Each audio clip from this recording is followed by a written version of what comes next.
following program is suitable for all ages. Buffone.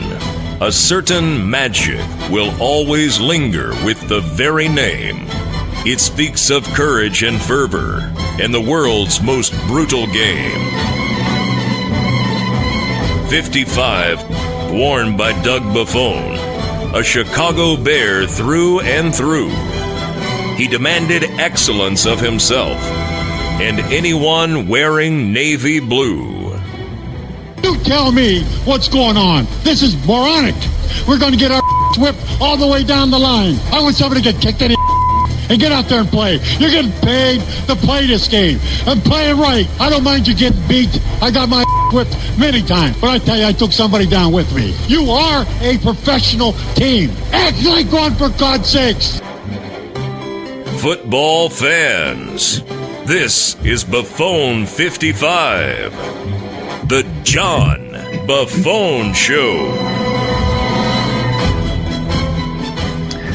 Hello, everybody, and welcome to a special edition of Buffone 55, a fast-paced approach at Chicago Bears football analysis. We got a special episode for you today, a Friday edition of Buffone 55. The Bears have a new head coach, Matt Nagy, the former offensive coordinator of the Kansas City Chiefs, a Andy Reid disciple. We're going to break down all of the coaching changes with the Chicago Bears throughout this episode. But before we do that, I'm going to throw it over to my trusty producer, Aldo Gondia, to tell you how the show works if you've never heard it before. And if you haven't, what the hell is wrong with you? Aldo, tell them how the show works. I will indeed. How it works today is that for the first half of the show, I will ask you 5 questions about the Bears' new head coach, Matt Nagy.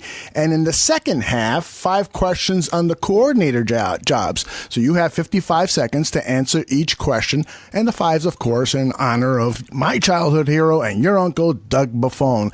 And before we begin, John, you know our barflies have been demanding that you stop by either Bears Hour Live or Bears 100 Proof and engage in a football conversation with Draft Dr. Phil and Shane, the smartest man in the barroom, Marsaw. So you have an open invitation to stop by anytime. And I also wanted to know, do you drink? Because it's always a good idea to have a refreshment handy before engaging with those guys.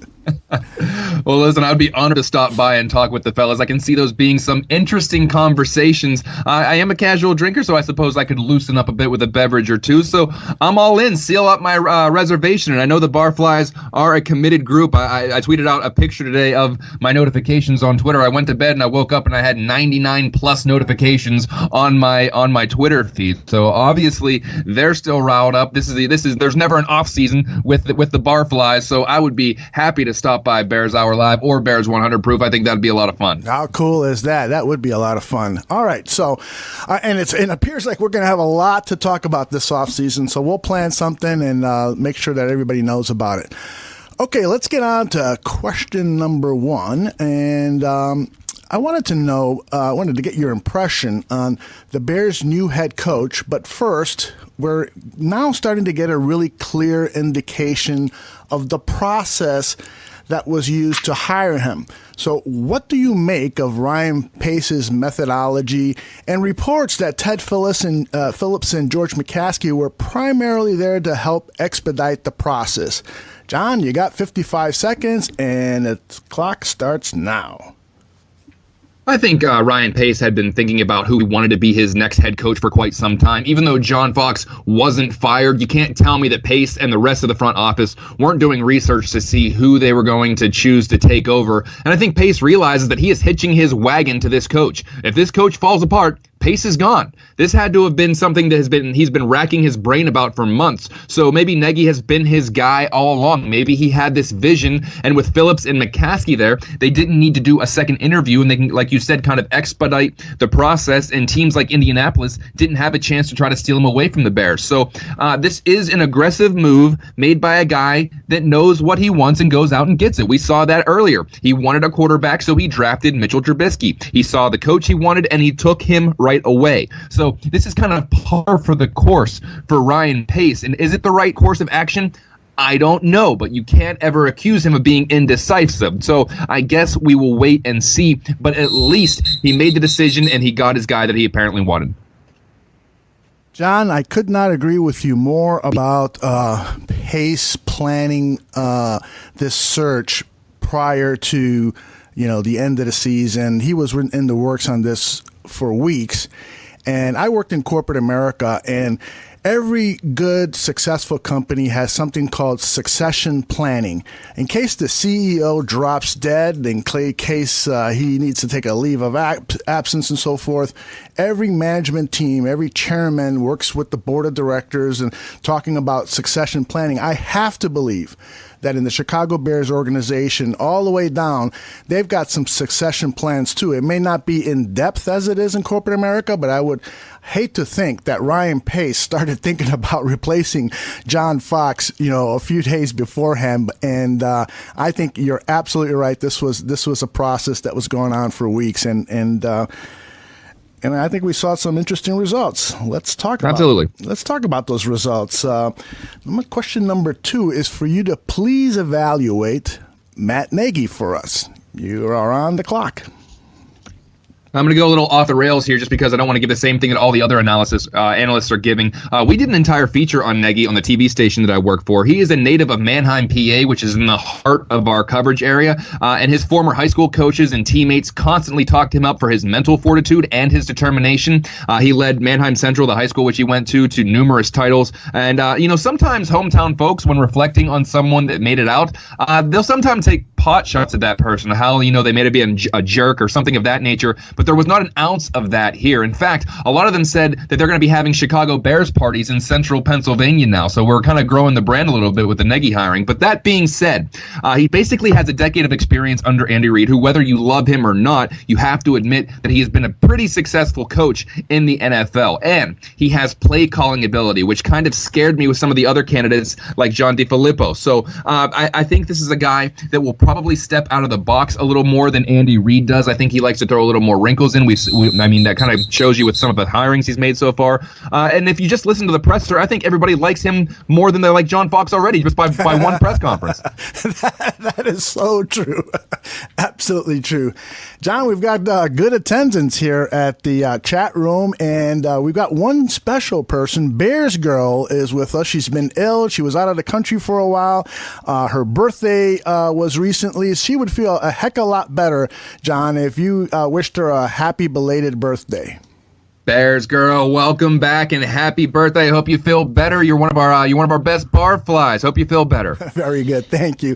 Okay, so back to Nagy. How equipped is he to succeed? That's the key question here, I think. So you got 55 seconds to respond, and the clock starts right now.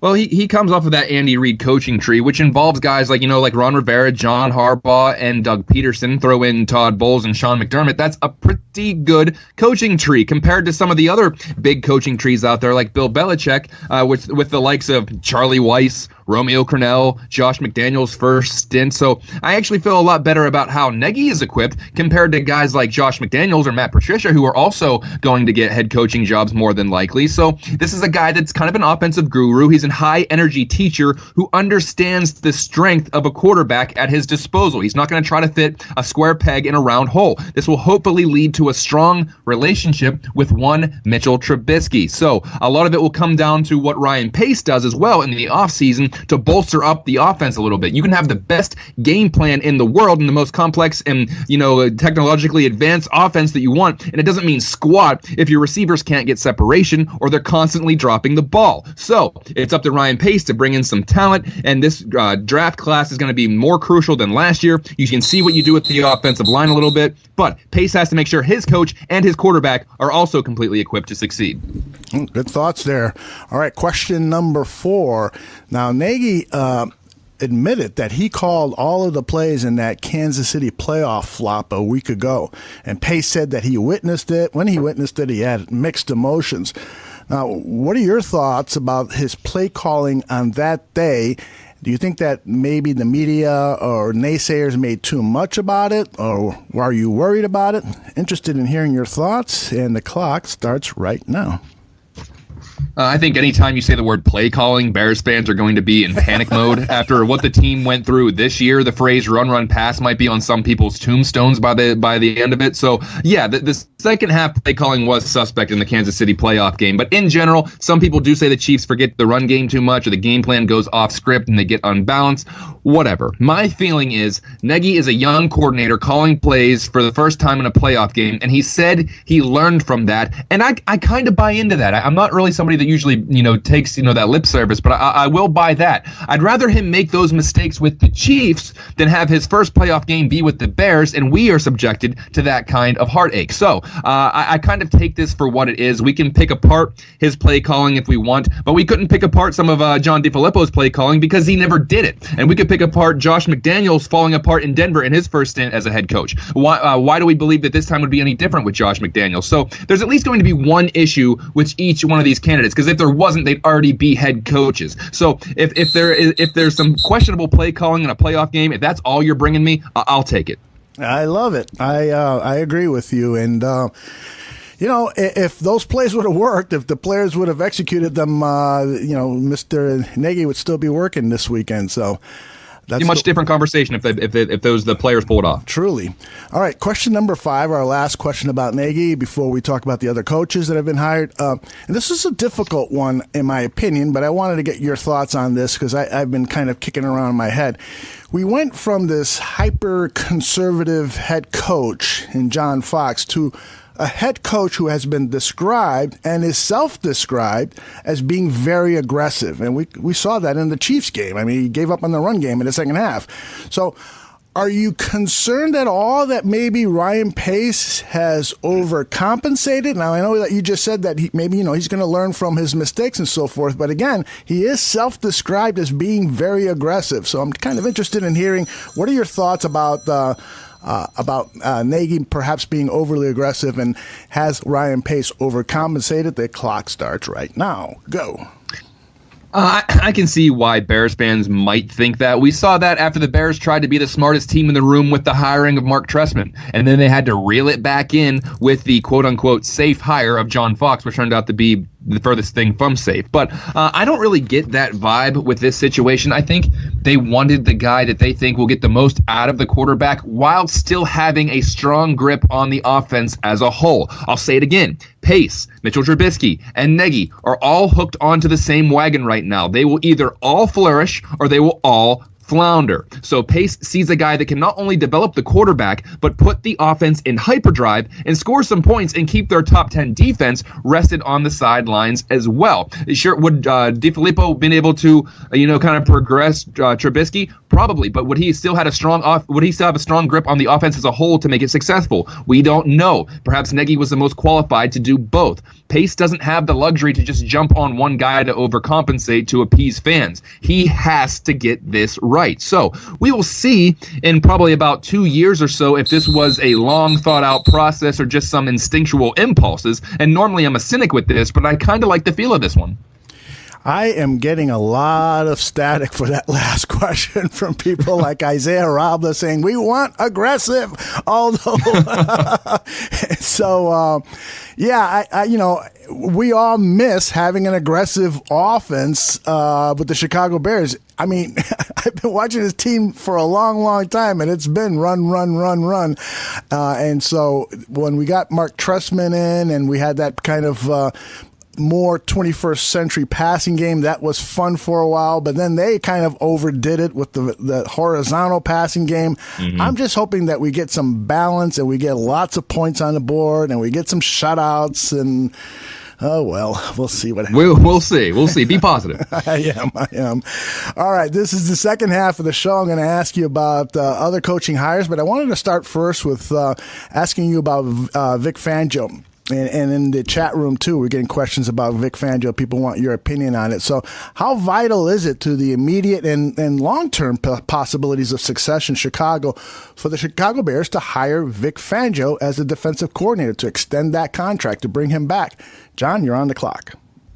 I'm going to say it's moderately crucial. I know that makes absolutely no sense, but that's kind of how I feel about it. I think first and foremost, you can now say that getting Fangio back would probably be their number one priority right now. It doesn't look like he's going to go to Green Bay, which was every Bears fan's nightmare at that point, that he was going to go to Green Bay and then, take it to the Bears for the next 10 years.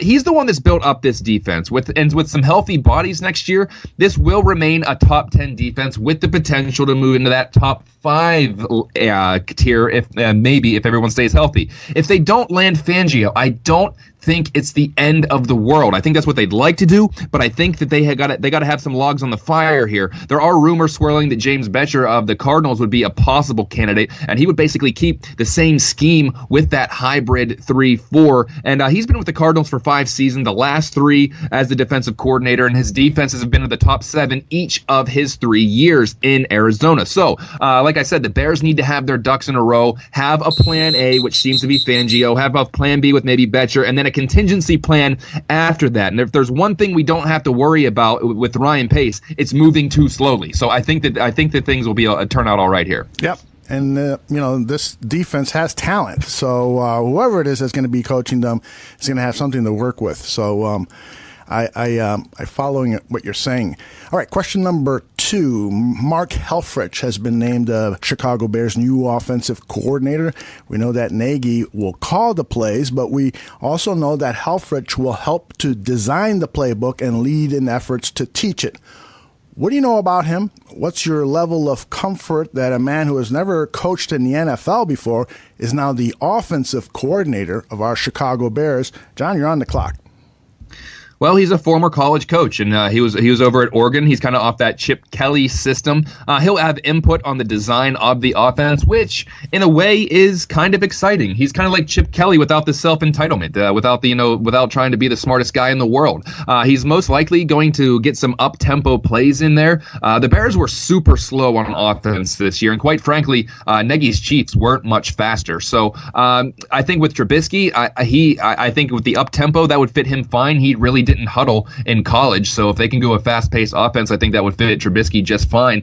I think he's definitely going to get more in tune with the quarterback. Expect a lot of run-pass options, RPOs, if you will, next year to kind of maximize Mitch's athleticism. We saw a lot of that with Alex Smith in Kansas City this year, so I expect some more of those wrinkles.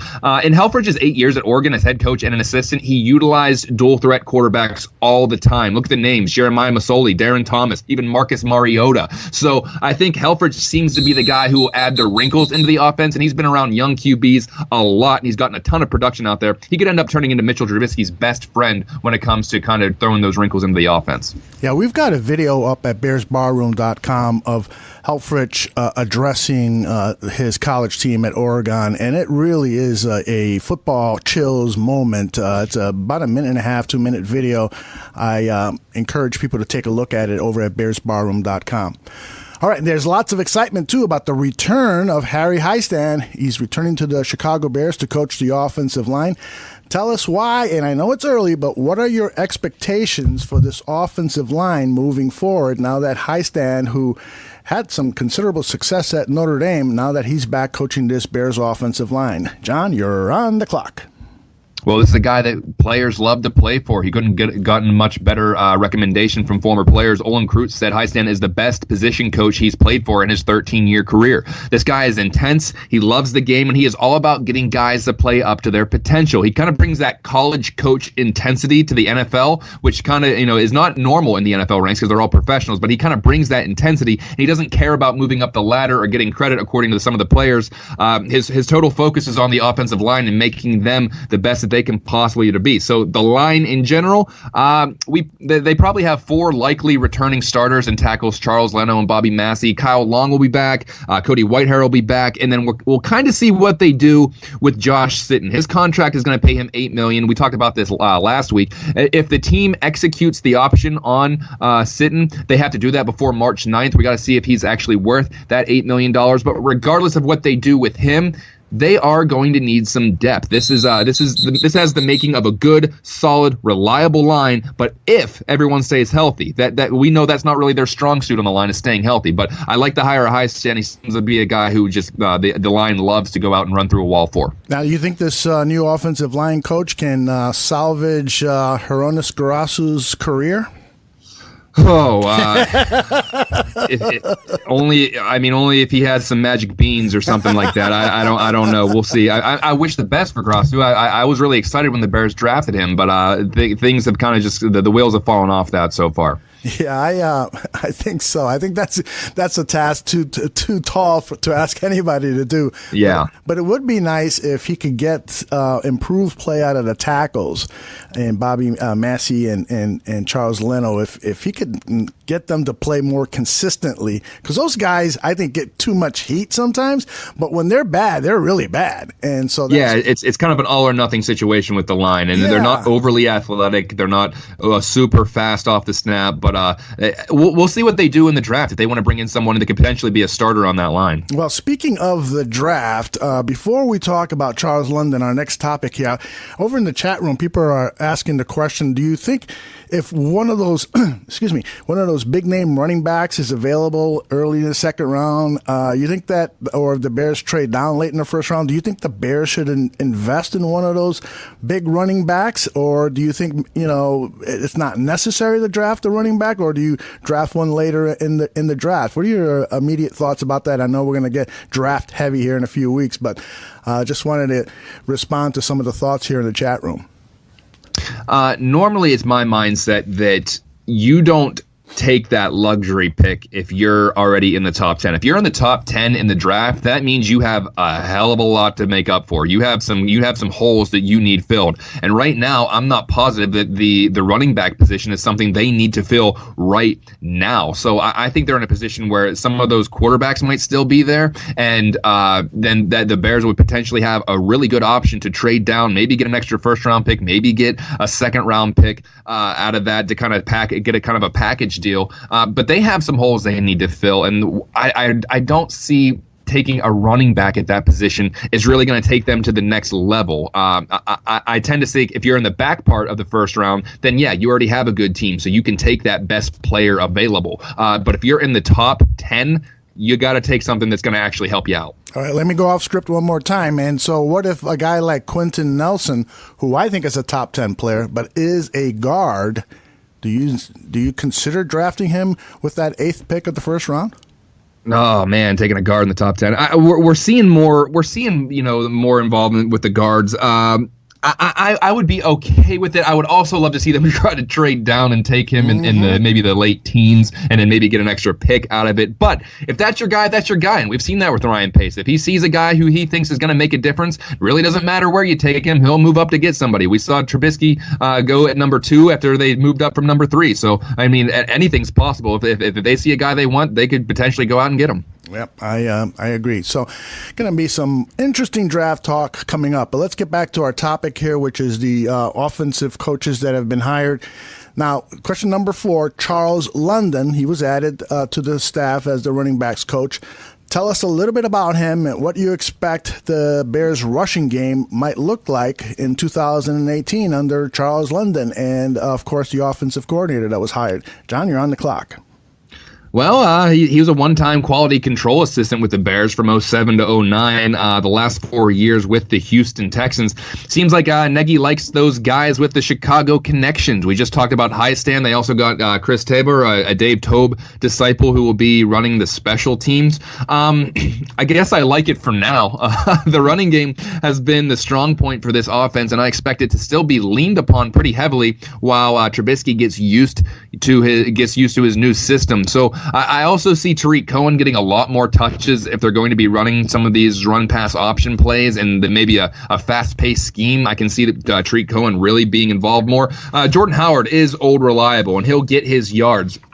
But I think there are plenty of times where they might both be on the field at the same time to try to utilize both of their skill sets at the same time. And guess what? If they have a passing game, if they have any kind of passing game that's worth a damn, they're going to have actual running lanes for these guys instead of other teams putting 8 and 9 and 10 guys in the box because the Bears are only capable of throwing it 5 yards down the field anyway. So everybody talks about Trubisky and the passing game should improve under this new regime, but don't forget that this could be a blessing for the running backs as well. Yeah, I totally agree. We may see the team rush less times, but have a higher yards per rush average if this passing game opens up and we start playing more spread out and utilizing the RPOs and so forth. It's going to be a fascinating look at how this offense is going to be transformed in 2018.